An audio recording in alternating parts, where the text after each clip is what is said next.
when we hear about the different miracles that Jesus performs, we always have to remember that Jesus knows what he's doing, and he's doing it something on multiple levels. There's the physical level, which is the one where generally is pretty obvious. So here, this woman is a widow. She just lost her only son, and he raises him from the dead.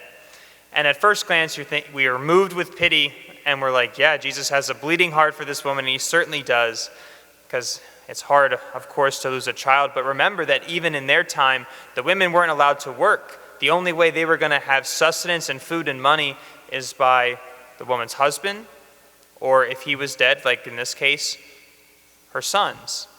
Well, now she has no one to provide for her, so she's going to have to resort to begging for her existence. So not only is she has this emotional loss of her son, she's also facing the fact of being totally destitute, totally on her own, totally at the will of the other people and how much money they want to give her.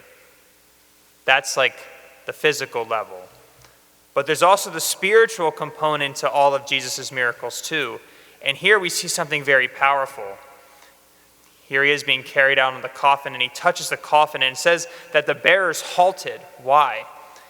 Because it was a big no-no to touch a dead body. You would never do it in Jewish culture. It made you ritually unclean. You would avoid it like the plague, right? Similar thing with lepers, right? They had to say, unclean, unclean, get away from us, because you didn't want to be ritually unclean. And yet Jesus touched the coffin, and he rose. And we see by him doing that, who is more powerful? Is it the power of death that is more powerful?